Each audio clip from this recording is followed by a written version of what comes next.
HSAB और SHAB shop concept, इसको Pearson concept भी कहते हैं। पियर्सन वाज द केमिस्ट जिसने इसको इंट्रोड्यूस किया, और ये है soft hard acid base concept.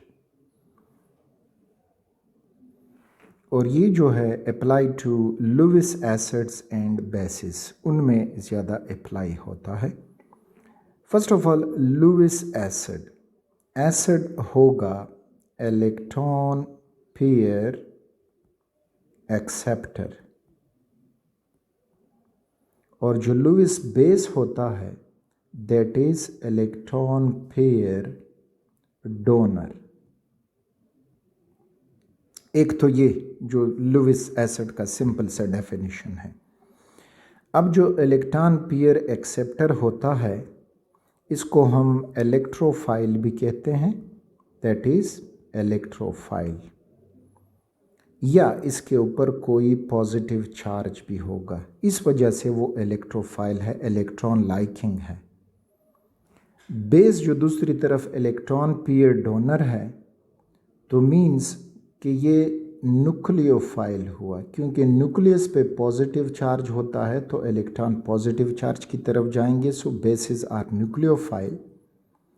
और जब इलेक्ट्रॉन पेयर डोनर है या तो न्यूट्रल होगा या फिर इसके ऊपर कोई नेगेटिव चार्ज होगा, तो इस वजह से वो अपने नेगेटिव चार्ज को किसी पॉजिटिव चार्ज की तरफ डोनेट कर सकता है।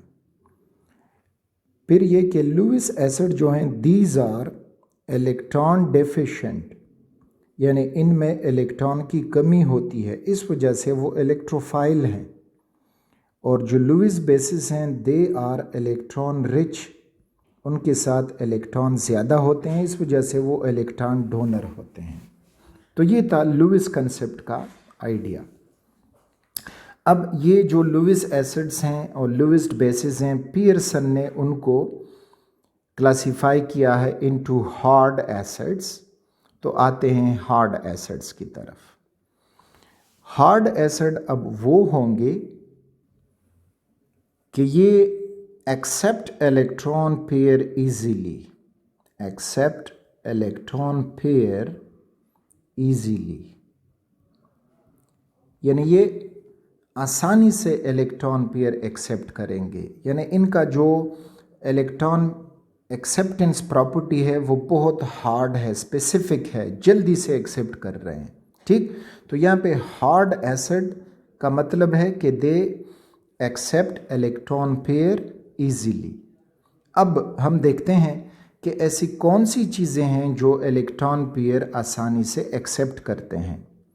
तो रिमेंबर, स्मॉल साइज आयन हो यानी पॉजिटिव आयन हो, तो जो स्मॉल साइज होगा पॉजिटिव आयन, उसका न्यूक्लियस अट्रैक्शन ज़्यादा होती है किसी इलेक्ट्रॉन को एक्सेप्ट करने के लिए। तो जो स्मॉल साइज आयन है दे आर हार्ड एसिड्स, और स्पेशली पॉजिटिव आयन्स यानी केटाइंस।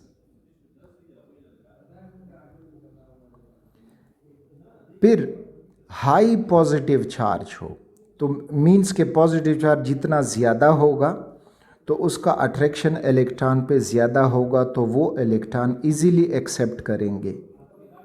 नो और लेस डी इलेक्ट्रॉन्स, ये जब हम मेटल लिगेंड पढ़ते हैं तो जिसके पास डी इलेक्ट्रॉन नहीं है या कम है तो उनमें वो डी इलेक्ट्रॉन की पोलराइजेबिलिटी आसानी से हो जाती है, और ख़ाली डी ऑर्बिटल जो है वो अवेलेबल हो जाते हैं ताकि उसमें लिगेंड अपना इलेक्ट्रॉन पेयर डोनेट करे। तो इनमें नो और लेस डी इलेक्ट्रॉन मौजूद होते हैं।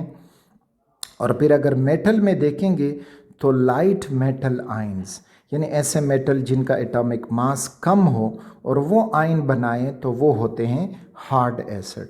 तो ये जितनी भी प्रॉपर्टीज़ हैं ये सारी property leads to the ability to accept electron pair easily।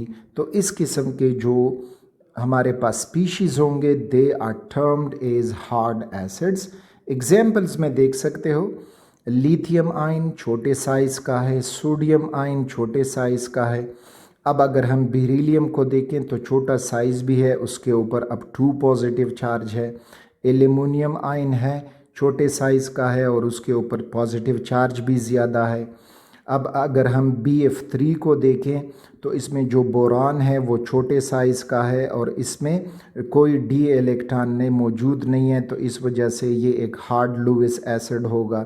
इसी तरह से SO3, अब जो सल्फ़र है तो उसमें D ऑर्बिटल मौजूद है लेकिन उसमें बहुत कम इलेक्ट्रॉन मौजूद होंगे, तो इस वजह से वो आसानी से एक्सेप्ट करेगा। अब यहाँ पे अगर आप देखेंगे आयोडीन, अब आयोडीन का साइज़ बड़ा है लेकिन उसके ऊपर जो चार्ज है वो +7 है, तो हाई पॉजिटिव चार्ज ऊपर हमने पढ़ा कि हाई पॉजिटिव चार्ज होगा तो वो हार्ड लुईस एसिड होगा। इसी तरह से आयोडीन +5 है, क्लोरीन +7 है, तो इस किस्म के high positive charge cation they are hard acid, यानी ये सारे जो हैं they can accept electron easily. दूसरी तरफ जो सॉफ्ट एसिड्स हैं, तो सॉफ्ट एसिड अब क्या होंगे कि इनका less attraction to electron pair acceptance, यानी इनकी जो इलेक्ट्रॉन पेयर एक्सेप्टेंस है वो बहुत कम है। हार्ड एसिड वाली ज़्यादा थी लेकिन इनकी कम है। तो अब इलेक्ट्रॉन पेयर एक्सेप्टेंस किस चीज़ की कम होगी, तो एक large size ion, specially cation की बात ही हम कर रहे हैं। तो अगर लार्ज साइज केटाइन हो, सपोज करें ये एक केटाइन है लार्ज साइज वाला और ये उसका न्यूक्लियस पॉजिटिव चार्ज, अब इसका बाहर के इलेक्ट्रॉन के ऊपर जो गेस्ट इलेक्ट्रॉन है उसके ऊपर इसका अट्रैक्शन कम हो जाता है, तो इस वजह से इसका लेस अट्रैक्शन होगा टू इलेक्ट्रॉन पेयर एक्सेप्टेंस। दूसरी तरफ लो पॉजिटिव चार्ज होगा, तो अगेन वही बात, जितना पॉजिटिव चार्ज बढ़ेगा इलेक्ट्रॉन पेयर की तरफ अट्रैक्शन ज़्यादा होती जाएगी। यहाँ पे पॉजिटिव चार्ज कम है तो पॉजिटिव चार्ज कम होने की वजह से अट्रैक्शन भी कम हो जाती है। फिर अगर हम मेटल लिगेंड में देखें तो फुल डी सब शेल, तो जब डी सब शेल कंप्लीट होगा तो उसमें फिर इलेक्ट्रॉन पेयर डोनेट करने की कोई जगह मौजूद नहीं होती ताकि लिगेंड उसमें इलेक्ट्रॉन पेयर डोनेट करे, तो इस वजह से उसका जो इलेक्ट्रॉन अट्रैक्शन है वो कम हो जाता है। और हेवी मेटल आयंस, यानी ऐसे मेटल आयन जिनका एटॉमिक मास ज़्यादा हो, भारी मेटल आयंस हों, तो उनकी ये अट्रैक्शन लेस हो जाएगी। सो दिस वजह से they are termed as soft acids. इनके एग्जाम्पल में आप यहाँ पे देख सकते हो, लेड अब एक हेवी मेटल आयन है और उसके ऊपर 2 पॉजिटिव चार्ज है, इसका अब बाहर के इलेक्ट्रॉन के साथ अट्रैक्शन कम है। इसी तरह cadmium 2 positive, platinum 2 positive, gold positive, mercury 2 positive. और दूसरी तरफ अब अगर हम आयोडीन को ले लें तो इसका जो है साइज़ बहुत बड़ा हो जाता है और साथ में इसमें कोई ऐसी अट्रैक्शन मौजूद नहीं है जो इलेक्ट्रॉन पेयर इजीली अट्रैक्ट कर पाए। दो इसकी इलेक्ट्रोनेगेटिविटी वगैरह हेलोजन, तो हम हेलोजन ग्रुप में अगर कंपेयर करेंगे तो अब आयोडीन जो है वो एक सॉफ्ट एसिड है। इसी तरह से जो ब्रोमीन है उसका भी डाउन द ग्रुप साइज़ बढ़ता है, तो उसका भी साइज़ बड़ा है, तो ये भी एक सॉफ्ट एसिड होगा। तो ये जो सारी प्रॉपर्टीज़ हम एक्सप्लेन कर चुके हैं, these property lead to this ability, यानी less attraction to electron pair acceptance. और ऊपर वाली जो हमने पढ़ी तो वो ऐसी प्रॉपर्टीज़ थी जिसमें इलेक्ट्रॉन अट्रैक्शन बढ़ता है और ये ऐसी प्रॉपर्टी हैं जिसमें इलेक्ट्रॉन अट्रैक्शन कम होती है। तो ऐसा एसिड जो जिसका इलेक्ट्रॉन अट्रैक्शन ज़्यादा हो तो वो हार्ड एसिड कहलाएगा, और ऐसा एसिड जिसकी इलेक्ट्रॉन अट्रैक्शन कम हो तो वो सॉफ्ट एसिड कहलाएगा। नेक्स्ट आते हैं हार्ड बेसिस की तरफ, सॉफ्ट बेसिस की तरफ। अब हार्ड बेस जो होगा तो उसमें क्या होगी कि it has less tendency to donate electrons, यानी इसमें इलेक्ट्रॉन मौजूद होंगे लेकिन उसको डोनेट करने की इसमें टेंडेंसी जो है वो कम होगी। यानी नहीं शेयर करना चाहता, अपने इलेक्ट्रॉन को डोनेट नहीं करना चाहता, तो अब वो एटम आयन अपने इलेक्ट्रॉन डोनेट नहीं करना चाहते जो मोर इलेक्ट्रोनेगेटिव हों। यानी ऐसा एटम आयन जो मोर इलेक्ट्रोनेगेटिव हो तो वो अपने इलेक्ट्रॉन डोनेट नहीं करना चाहता, तो इस वजह से ये हार्ड बेस कहलाता है। फॉर एग्ज़ाम्पल हाइड्रोक्साइड आयन, अब चूंकि इसमें ऑक्सीजन मोर इलेक्ट्रोनेगेटिव है तो इस वजह से ये हार्ड बेस हुआ। फ्लोराइड आयन हार्ड बेस हुआ। वाटर, अब इसके साथ इधर लोन पेयर हैं लेकिन वो लोन पेयर ऑक्सीजन के हैं और ऑक्सीजन मोर इलेक्ट्रोनेगेटिव है। इसी तरह से NH3, इसके पास लोन पेयर है लेकिन वो इसको आसानी से डोनेट नहीं करता। और ये डाई मिथाइल ईथर में अब यहाँ पे ऑक्सीजन के पास जो लोन पेयर हैं तो वो इनको आसानी से डोनेट नहीं करता। तो जो बेसेस आसानी से इलेक्ट्रॉन डोनेट नहीं करना चाहते they are known as hard bases. दूसरी साइड पे जो सॉफ्ट बेसेस हैं तो इनमें ये होती है कि they have more tendency to donate electron. तो ये मोर टेंडेंसी बनती है because of less electronegative atoms, यानी ऐसे एटम उनमें मौजूद हैं जो इलेक्ट्रॉन कम चाहते हैं, उनकी इलेक्ट्रोनेगेटिविटी कम है। जबकि हार्ड बेसिस में ऐसे एटम थे जिनकी इलेक्ट्रोनेगेटिविटी ज़्यादा थी, तो वो इलेक्ट्रोनेगेटिव एटम इलेक्ट्रॉन अपने साथ रखना चाहता है, डोनेट नहीं करना चाहता। और ये कम इलेक्ट्रोनेगेटिविटी होने की वजह से अपने इलेक्ट्रॉन जो हैं वो इजीली डोनेट कर जाते हैं, तो they are known as soft bases. तो इनमें अब हमें देखें आयोडाइड, तो आयोडाइड इसका साइज़ भी बड़ा है और बड़े साइज़ होने की वजह से इसकी इलेक्ट्रोनेगेटिविटी कम हो जाती है।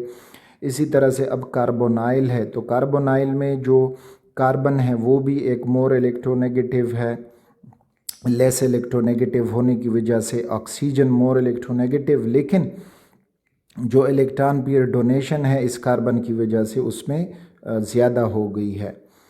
इसी तरह से अगर हम मिथाइल सल्फाइड ले लें तो अब सल्फ़र, और इसके बरक्स अगर हम मिथाइल ऑक्साइड ले लें तो मिथॉक्साइड में ऑक्सीजन मोर इलेक्ट्रोनेगेटिव है जबकि मिथाइल सल्फाइड में सल्फ़र जो है वो लेस इलेक्ट्रोनेगेटिव है। इसी तरह से CH3 यानी ट्राई मिथाइल फास्फरस जो है तो इसकी इलेक्ट्रोनेगेटिविटी कम है। बस सिंपली बात, ऐसा बेस जिसमें लेस इलेक्ट्रोनेगेटिव डोनर एटम हो तो वो होगा सॉफ्ट बेस, और जिसमें मोर इलेक्ट्रोनेगेटिव डोनर एटम हो तो वो होगा हार्ड बेस। अब इन सब का एक आइडिया, तो सब के आइडिया में सॉफ्ट एसिड सॉफ्ट बेस, अब कंपैरिजन करके हम समझते हैं। सॉफ्ट एसिड वो होगा जो मोर इलेक्ट्रॉन एक्सेप्टर हो या जो इजीली इलेक्ट्रॉन एक्सेप्ट कर सकता हो, और सॉफ्ट बेस जो मोर इलेक्ट्रॉन डोनर हो। ठीक, hard acid less electron acceptor और hard base less electron donor. अच्छा, अब यहाँ पे कंसेप्ट को मज़ीद क्लियर कर दें।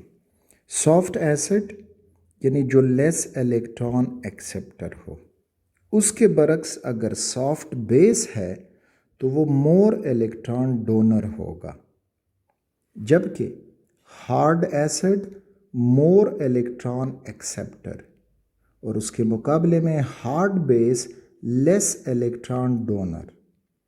तो यहाँ पे अब less electron acceptor soft acid कौन है, तो ऊपर हमने वो क्राइटेरिया पढ़ा।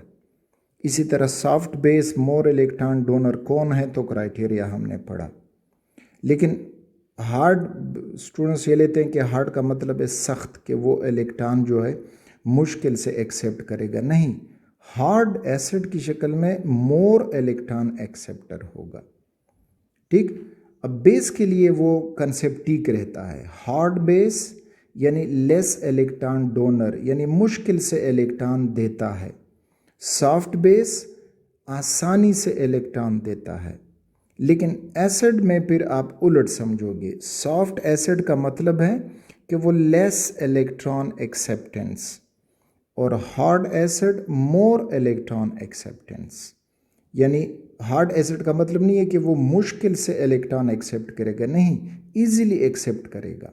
और सॉफ्ट एसिड जो है वो मुश्किल से इलेक्ट्रॉन एक्सेप्ट करेगा। तो सॉफ्ट एसिड और हार्ड एसिड, इनमें अपनी कन्फ्यूजन ज़रूर ख़त्म कर दें।